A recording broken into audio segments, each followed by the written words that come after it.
उपस्थित असलेल्या सर्व पत्रकार आणि शिवसैनिक बांधवांनो, भगिनींनो आणि मातांनो,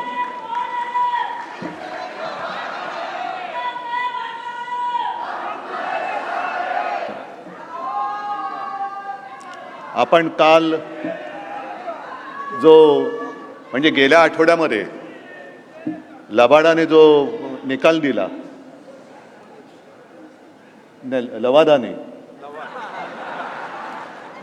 लबाडाने नाही, लवादाने जो निकाल दिला त्याच्या विरुद्ध सुप्रीम कोर्टात गेलेलो आहोत. सुप्रीम कोर्टाकडनं आशा आहेच,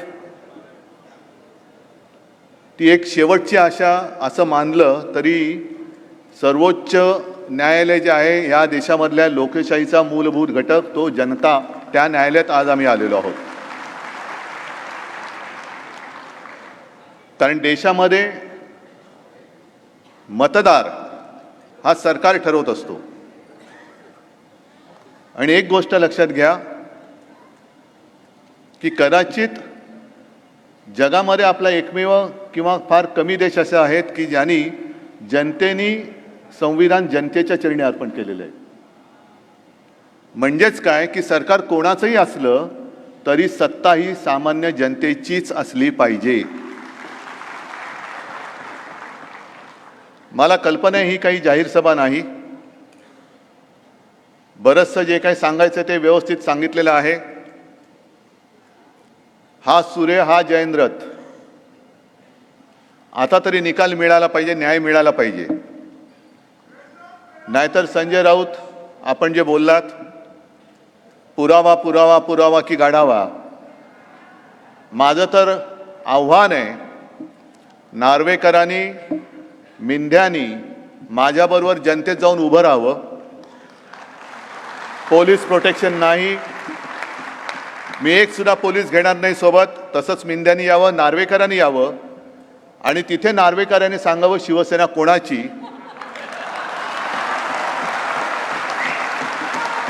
आणि मग जनतेने ठरवावं कोणाला पुरावा गाढवा का कोणाला तुडवावा. माझी तयारी आहे, माझ्यात हिम्मत आहे. आणि शिवसेना जर का तुम्ही त्यांना विकली असाल, ती म्हणजे काही विकाऊ वस्तू नाहीये.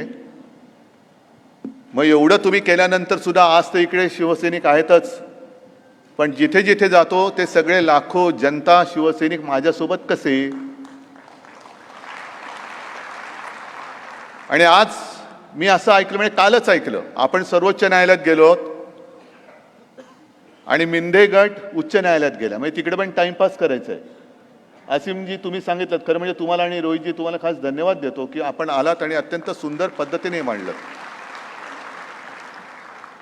मुळामध्ये हा निर्णय सर्वोच्च न्यायालयाने लवाद म्हणून आपल्या अध्यक्ष महोदयांवरती दिला होता. त्यांना सांगितलं होतं की तुम्ही पात्र अपात्र ठरवा. त्यांनी ठरवलंच नाही. आता मिंदे हायकोर्टात गेले की आम्हाला म्हणजे ठाकरे गटाला अपात्र का ठरवलं नाही. मग त्यांनी सुद्धा त्यांच्यावरती एक प्रकारे नाराजीच व्यक्त केलेली आहे. मग मी असं म्हणतो, दुसरे का आव्हान त्यांना देतो की तुम्हालाही न्याय मिळालेला नाही, आम्हालाही नाही. तुम्ही नेमलेला अध्यक्ष आहे. राज्यपालांना मी विनंती करतो की जसं त्यावेळेला राज्यपालांनी एक अधिवेशन बोलवलं होतं तसं पुन्हा बोलवा. आणि मिंध्यांना सांगतो, अध्यक्षांविरुद्ध अविश्वास ठरवाना, मी तुम्हाला पाठिंबा देतो. आज जाहीर करतो पाठिंबा हाकला याला. कशाला चाळे करताय? हायकोर्टात जाण्यापेक्षा तिकडेच बसलाय ना. मग तुमचा व्हीप आम्हाला लागणार का? व्हीप नंतर बघू. आमचा व्हीप हा आमचाच व्हीप आहे आणि तो आमचाच अधिकार आहे. आणि व्हीपचा मराठीत अर्थ होतो चाबूक. चाबूक हा लाचाराच्या हाती शोभत नाही. चाबूक हा शिवसेना प्रमुखांच्या हाती आणि त्यांच्या शिवसैनिकांच्या हाती शोभतो. तुम्ही कसले शिवसेनेचे अध्यक्ष होणारे? काय लायकी आहे?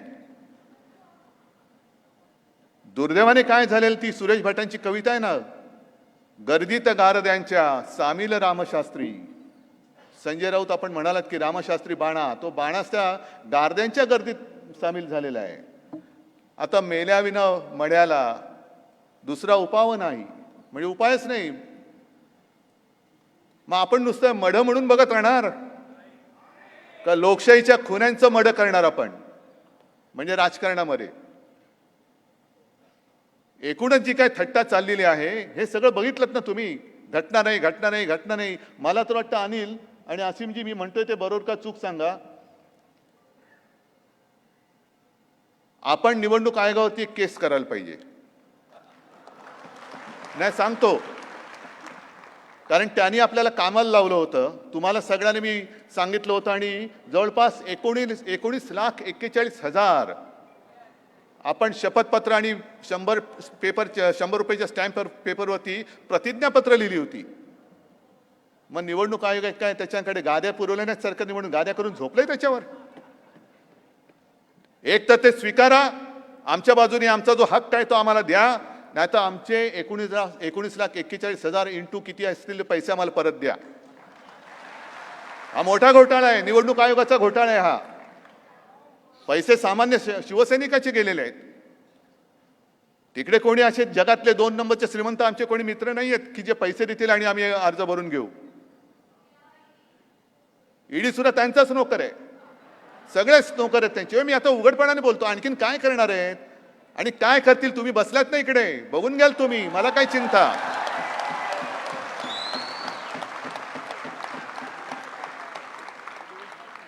मी मुद्दामून इकडे ही प्रेस कॉन्फरन्स घेतली याचं कारण असं की 2018 साली जी आपली आतापर्यंतची शेवटची निवडणूक झाली होती प्रक्रिया ती इकडेच झाली होती. म्हणजे खोटं बोलावं ते किती किती बोलावं. बरं 2013 साली तुम्ही बघितलं कोण कोण होते त्याच्यामध्ये?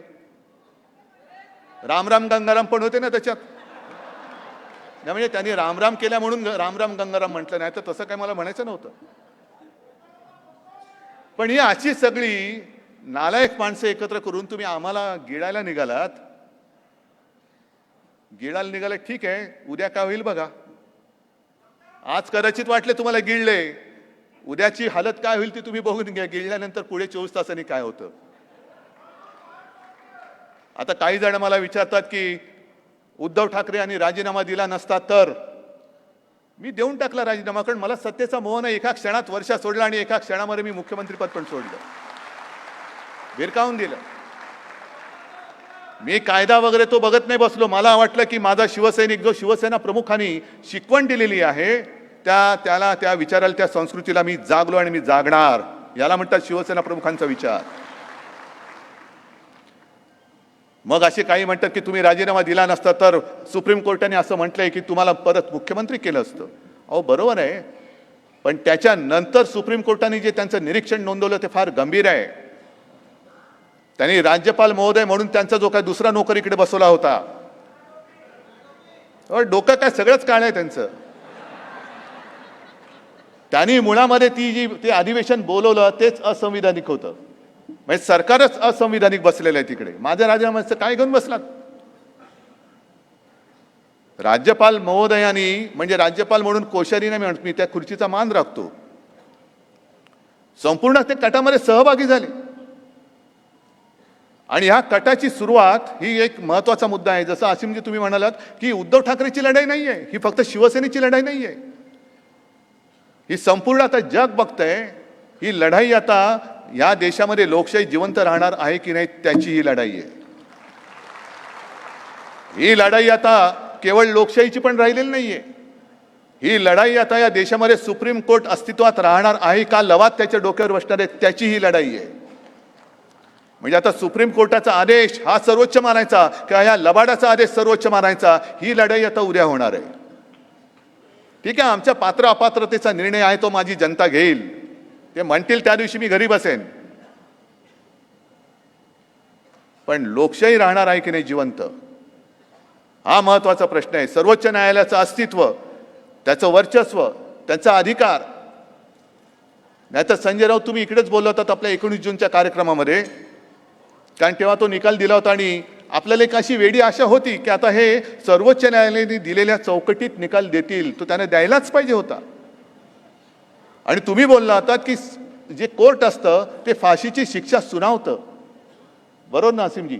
पण प्रत्यक्ष अंमलात कोण आणतं? जल्लाद. त्या जल्लादाचं काम या लवादाला दिलं होतं. आणि फाशीसाठी म्हणजे सगळं सुप्रीम कोर्टाने तयार करून दिलं. लवाद म्हणतो मी फाशी कसं देऊ, याच्या जन्माचा दाखलाच नाही. अरे जन्माचा दाखला तपासायला नव्हता सांगितलं, त्यांनी जो गुन्हा केलाय त्याच्याबद्दल त्याला फाशी द्यायला सांगितलं होतं.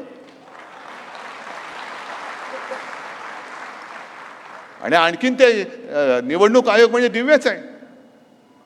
म्हणजे असं समजा की एखादी व्यक्ती बँकेमध्ये पैसे काढायला गेला पासबुक वगैरे घेऊन, ते म्हणतात तुमचं खातंच नाही आमच्याकडे. अहो मग पासबुक आहे, चेकबुक आहे, आम्हाला नाही माहिती, तुमचं खातंच नाही आमच्याकडे. काय गिळलं तुम्ही आमची घटना गिळून बसलात? म्हणजे हा केवढा मोठा कट आहे. आणि त्या कटाची सुरुवात जी आहे, त्याचं जे मूळ आहे ते तुम्हाला सगळ्यांना लक्षात असेल, आठवत असेल की नाही जरा बघा. कारण गेल्यावर काय मला वाटतं 2022 साली JP नड्डा इकडे आले होते. आता त्यांना सुद्धा काय अधिकार आहेत की नाही कल्पना नाही. असा ठराव त्यांच्याकडे झालंय की नाही की सर्व अधिकार JP नड्डा या अध्यक्षाला दिलेले आहेत की नाही काढा. पण ते असे म्हणाले होते की या देशात आता फक्त एकच पक्ष राहणार, भारतीय जनता पक्ष, बाकी सगळे पक्ष संपून टाकणार.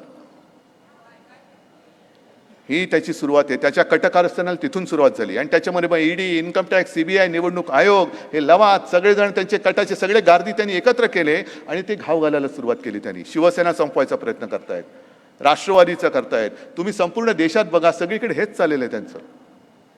मग सगळे पक्ष संपून देशात एक पक्ष राहणार हे जर एखाद्या राष्ट्रीय पक्षाच्या सत्ताधारी पक्षाचा अध्यक्ष बोलतो, तर लोकशाहीचा डंका आणि लोकशाहीचं रक्षण करणाऱ्या निवडणूक आयोगाला हे मान्य आहे काय? हे उघड उघड बोलतायत. खेचताय त्याची शेंडी. मी शेंडी बोलतो कारण नड्डा बोलल्यानंतर उगाच चुकीचा अर्थ घेऊ नका कोणी. मी शेंडी बोललो मुद्दा म्हणून. आणि नाहीतरी ते मी तुम्हाला सांगितलं ते शेंडी का बोललो ते त्यांना. पण एखादा अध्यक्ष येऊन उघड उघड बोलतोय की यापुढे देशामध्ये एकच पक्ष राहील, तो म्हणजे भारतीय जनता पक्ष, बाकीचे सगळे पक्ष संपून जातील. आणि आम्हाला असं वाटलं काय लढाई बघू नाही, हे फार घातक पद्धतीने लढाई सुरू झालेली आहे. आणि मला खरंच वाईट ह्या गोष्टीचं वाटतं की रामशास्त्री बाण्याचा उल्लेख तुम्ही केला. ज्या महाराष्ट्रामध्ये रामशास्त्री जन्माला आले, ज्या महाराष्ट्रामध्ये घटना लिहिणारे डॉक्टर बाबासाहेब आंबेडकर जन्माला आले, त्या महाराष्ट्रापासून ह्यांनी लोकशाहीच्या खुनाला सुरुवात केली. ह्याच मातीत तुम्हाला या अवदसा जन्माला आलेली बघावी लागते. ही अवदसा आहे. या महाराष्ट्रामध्ये जसं बाबासाहेब आंबेडकर जन्माले, रामशास्त्री प्रभूने जन्माले, तसे लोकशाहीचे हत्यारे सुद्धा जन्म घेत आहेत. आणि त्यांना त्यांची महाशक्ती साथ देते आहे. त्यांना माहिती नाही ही महाराष्ट्राच्या मातीचा पराक्रम काय आहे. ते अशा गद्दारांना थारा देत नाही. ती माती तिथल्या तिथे त्यांना गाडून टाकते, संपवून टाकते. आणि हा सगळा क्रम बघितल्यानंतर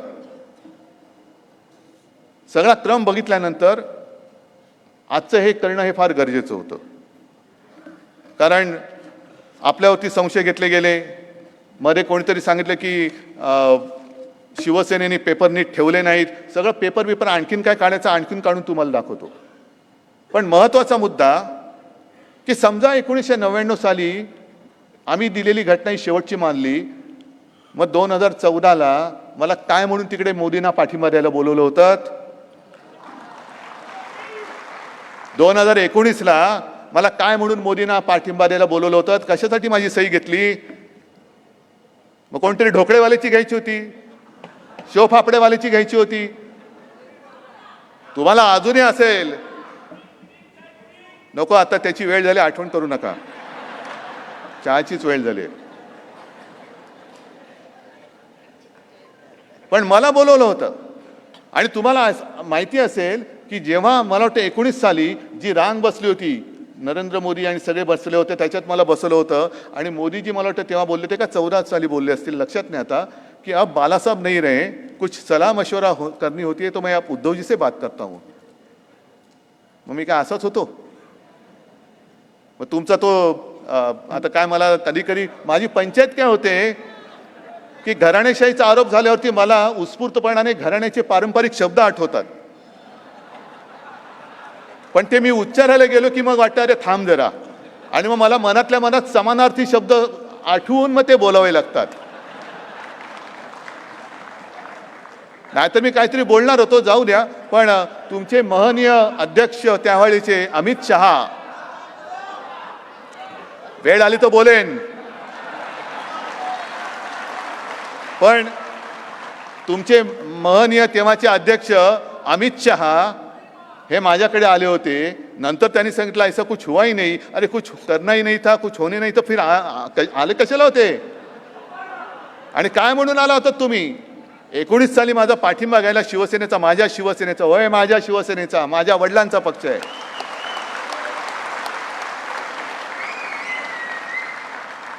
पाठिंबा घ्यायला याला तुम्हाला लाज वाटली नाही. आणि आता तुम्हाला 2014 साली लोकसभेला माझा पाठिंबा तुम्ही, म्हणजे मी माझा माझा माझा म्हणजे माझ्या शिवसेनेचा बोलतो, मी नाहीये. मी म्हणजे तुम्ही सगळे आहात. पण माझा पाठिंबा तुम्हाला लागला. 2014ला घेतलात, लोकसभेला घेतलात आणि ऑक्टोबरला युती तोडलीत. शिवसेनेबरोबर युती, शिवसेना, मग तुम्ही ती शिवसेना होती, तुम्हाला माहित नव्हतं यांची घटना नाहीये, अध्यक्ष काय. मग माझं पत्र घेताना आणि देवेंद्र फडणवीस सुद्धा जे 5 वर्ष त्यांनी मुख्यमंत्रीपद उभवलं, ते कोणाच्या पाठिंब्यावर? आता सुद्धा तुम्ही बघितलं, जे सगळे काय ते मिंदे फिंदे सगळे होते, त्यांना पदं कोणी दिली? जर 1999 साली शिवसेना प्रमुखांचे अधिकार तिकडेच जर का ते थांबले असतील, मग त्यांच्यानंतर मी तुम्हाला पदं दिली होती की नव्हती? मी तुम्हाला एबी फॉर्म दिला होता की नव्हता? मी तुम्हाला मंत्रिपदं दिली होती की नव्हती? आणि मग म्हणूनच गरीब एखादा माणूस म्हणजे माझा, त्यांनी सांगितलं की घरगड्यासारखे वागवतात, असा घरगडी मी पाहिला नाही ज्याची पंचतारांकित शेती आणि 2-2 हेलिपॅड त्याच्या शेतात आहेत, असा घरगडी. तर हे सगळं थोतांड आहे. हे मी मुद्दामून या दोघांना का बोलवलं आणि हे सगळं का दाखवलं? आम्ही तर बोलतोच आहोत, तुमचा आमच्यावरती विश्वास आहे, महाराष्ट्रातली जनता आज बघते. पण काही वेळेला ज्याचं काम त्यांनी करावं लागतं. म्हणजे सोनाराने टोचले कान, ते कान सोनारानेच टोचावं लागतात. म्हणून आज तुम्हाला एक कान टोचायला बोलवलं होतं, लबाडाचे टोचले कान. तर जास्त वेळ मी घेत नाही, कारण काही प्रश्नोत्तर आपल्याला करायचे आहेत. मी या निमित्ताने एकच सांगतो की सर्वोच्च न्यायालयाबद्दल आमच्या मनामध्ये विश्वास आहे, आदर आहे. मात्र त्याचबरोबरीने आजपासून ही खटल्याची सुनावणी मी तुमच्या या सगळ्यांच्या साक्षीने आणि वतीने माझ्या महाराष्ट्रातल्या तमाम जनतेच्या दरबारामध्ये नेत आहे. जय हिंद, जय महाराष्ट्र.